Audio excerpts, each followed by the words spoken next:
Yeah.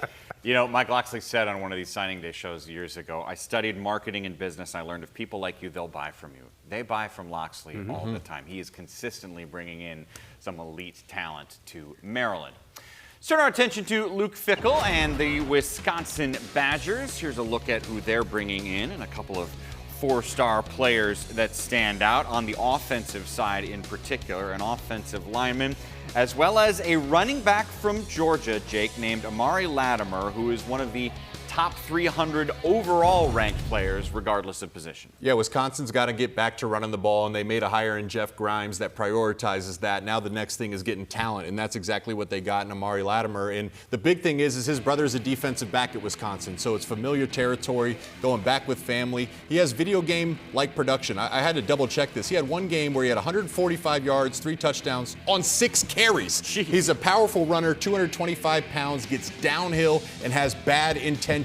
The perfect throwback, smash-mouth Wisconsin running back that Luke Fickell wants to get back into the door. Severs is a 4-star tight end, a multi-sport athlete, played basketball, track and field, ran an 11:08 100-meter dash, so he's got that 3-level downfield ability. They've even used him in tight end reverses and end around, so clearly a dynamic athlete. Look, Wisconsin, they just need weapons. They're going to run the ball with Latimer, but now they got a tight end in Severs that can affect defenses behind the safeties. Wisconsin picked up Y.A. Gadd. They had some guys leave the class. He sticks with them. Really important piece of this. You see him here playing hand down. Wisconsin likes him potentially to stand up and play that outside linebacker position that they've had so much success with. Guy who is very physically impressive. Put together, weight room guy, over 20 tackles for loss as a junior. Really important pickup and a guy that they had needed to hold on to down the stretch.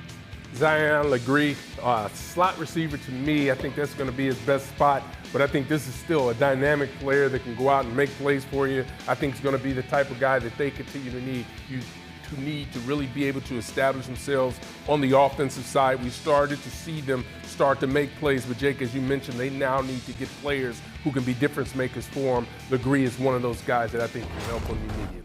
And if you look at where these players are coming from to head to Madison, it's no surprise. Georgia, Massachusetts, Tennessee, Washington, California, Indiana, they go national to get the players they want at Wisconsin. Interesting situation at Penn State. This is Peyton Falzone. He's decided to stay in Happy Valley, but the truth is they don't have a head coach right now. They got rid of James Franklin, so they didn't replace him yet with someone, which makes signing day interesting because we don't know exactly who's going to be here when everything is said and done. Only 2 commits are here right now. What's your main takeaway from this class as we sit, which is hard to ask, I know, because it's not anywhere near your typical class? Yeah, I think the takeaway is that this hire is going to be more about this class. Obviously, otherwise they would have something in place. I think that you're looking forward to the future of the program. You're looking forward to the 2027 class. And we'll see. With a transfer portal now, you can still get some things done in January.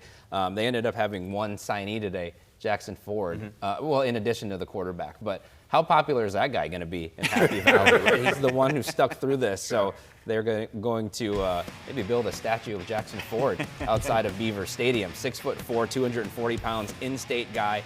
The entire rest of the class leaves. This guy stays. I mean, I think that says a lot about him. He's a very popular guy on the Penn State message boards right now. I think he's going to continue to be. So he sticks with his word, signs with Penn State today, and he's the one they can try to build the class around come January.